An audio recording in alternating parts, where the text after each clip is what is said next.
ये कहानी अजीत पवार की है और आज इस वीडियो में हम आपको बताएंगे कि अजीत पवार की आखिरी उड़ान में क्या क्या हुआ, कैसे भारत में कई बड़े नाम हैं जो विमान दुर्घटनाओं का शिकार हुए।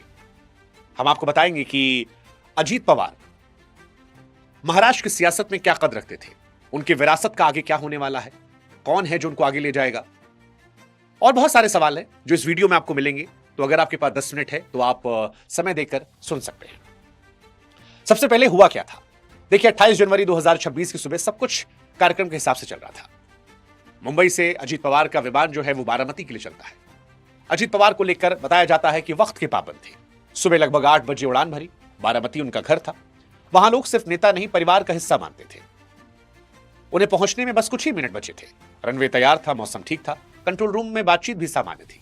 लेकिन शायद किस्मत ने एक डरावनी कहानी लिख रखी थी। लैंडिंग की दूसरी कोशिश के दौरान रनवे से केवल 100 मीटर पहले विमान का संतुलन बिगड़ गया। फिर एक तेज धमाका हुआ और 2 टुकड़ों में विमान टूट गया। देखते ही देखते भीषण आग लगी। 8:45 के आसपास सब कुछ होता है। सवाल यह नहीं था कि विमान कहां गया, सवाल यह था कि दादा कहां है।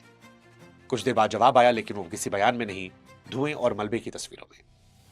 हादसे में अजीत दादा, उनके साथ उनके सुरक्षाकर्मी विदित जाधव, अटेंडेंट पिंकी माली और दोनों पायलट जिसमें सुमित कपूर और उनके को पायलट शंभवी पाठक की मौके पर मौत हो गई।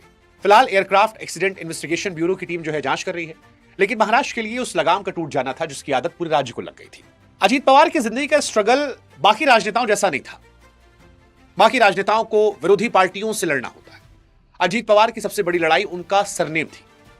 शरद पवार का भतीजा होना एक वरदान था, लेकिन वो अपने साथ बहुत सारी उम्मीदों को लेकर भी आया था और ये बोझ ही बन रहा था, क्योंकि वो उस पहचान से आगे निकल नहीं पा रहे थे। 22 जुलाई साल 1959 को जन्मे अजीत ने कम उम्र में अपनी काबिलियत को साबित कर दिया था।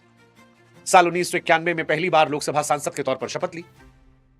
फिर जल्द ही महाराष्ट्र की पॉलिटिक्स में आ गए। 91 से लेकर 2024 तक लगातार विधायक रहे, जो बताता है कि जमीन पर उनकी पकड़ रही। वे सिर्फ सत्ता खिलाड़ी नहीं थे, 2022-23 में विपक्ष के नेता के तौर पर भी धार दिखाई। 6 बार डिप्टी सीएम के तौर पर रहे। यह साबित किया कि सिर्फ परिवार का हिस्सा नहीं है, बल्कि खुद में बड़ी ताकत है। शरद पवार ने राजनीति को शतरंज की चालों की तरह चला, लेकिन अजीत पवार ने उसे कुशल मैनेजर की तरह चलाया।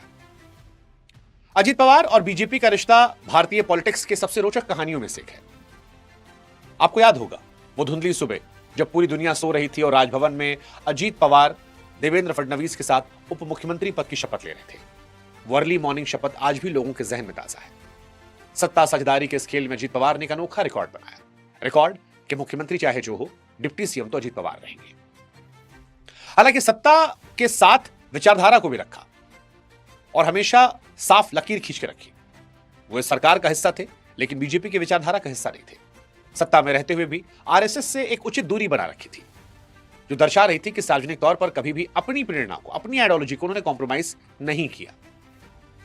देवेंद्र फडणवीस और एकनाथ शिंदे जब दोनों मुख्यमंत्री पद के लिए लड़ रहे हो, वहां पर तालमेल बिठाना आसान नहीं था, लेकिन अजीत पवार ने इस मुश्किल समीकरण में भी अपनी जगह को थाम कर रखा।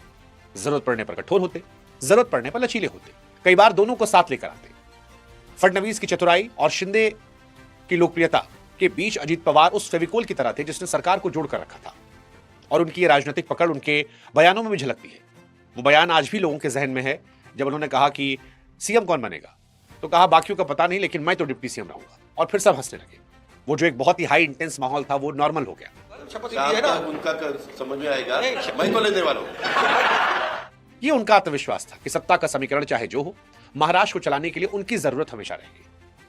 पर बड़े दुख की बात है कि जिस कसाव ने उन्हें राजनीति में मजबूत रखा, उसी कसाव की भाषा में उनकी आखिरी यात्रा खत्म हुई। विमान की सीट बेल्ट एक ऐसा प्रतीक बनी जिसकी किसी ने कल्पना तक नहीं की थी। अजीत पवार की मौत ने एक पुराने सवाल को फिर से खड़ा कर दिया है कि आखिर क्यों देश के कई ताकतवर चेहरों को हमने हवाई हादसों में खोया।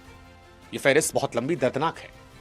डॉक्टर होमी जहांगीर भाभा, भारतीय परमाणु ऊर्जा कार्यक्रम के जनक,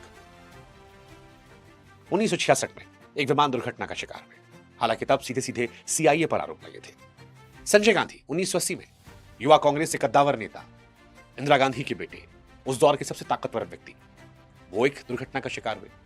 माधवराव सिंधिया, ग्वालियर के महाराजा, दिग्गज नेता, ज्योतिरादित्य सिंधिया के पिता, केंद्रीय मंत्री, वो दुर्घटना का शिकार हुए। वाईएस राजशेखर रेड्डी, आंध्र प्रदेश के जननायक मुख्यमंत्री, वो दुर्घटना का शिकार हुए। जनरल विपिन रावत अभी 2021 में भारत के पहले सीडीएस, वो एक दुर्घटना का शिकार हुए। विजय रूपाणी, गुजरात के पूर्व मुख्यमंत्री, जो लंदन जाने वाली फ्लाइट में बैठे थे, जिस घटना ने पूरे देश को झकझोरा था।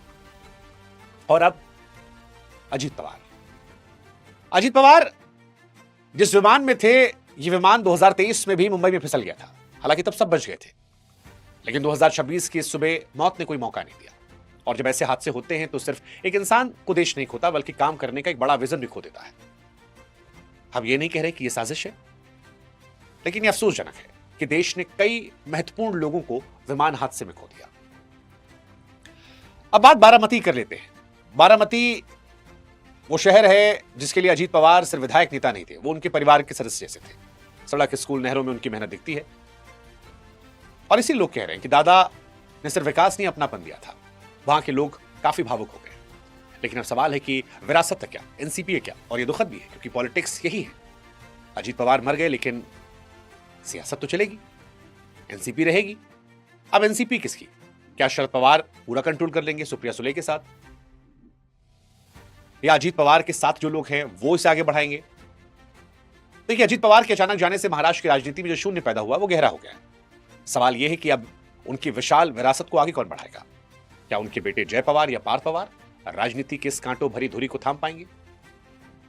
बारामती की जनता अब जय और पार्थ में दादा की झलक ढूंढेगी, जो रफ्तार और सख्त प्रशासन के लिए जानी जाएगी।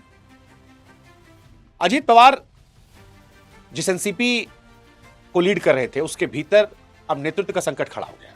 कई बड़े नेता हैं, प्रफुल्ल पटेल जैसे, सुनील तटकरे जैसे, लेकिन क्या वो उस एकजुटता को बरकरार रख पाएंगे जो दादा के नाम पर टिकी थी?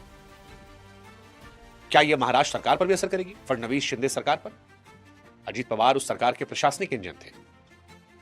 उनके बिना डिलीवरी पॉलिटिक्स का मॉडल भी धुंधला पड़ सकता है। खैर, निष्कर्ष यही है कि अजीत पवार का जाना महाराष्ट्र की राजनीति का अंत नहीं है, लेकिन उस काम करने के तरीके का अंत जरूर है जहां सख्ती और रफ्तार ऊपर थी। राजनीति में शोर आएगा, बयानबाजियां होंगी, गठबंधन बदलेंगे, लेकिन अजीत पवार नहीं होंगे।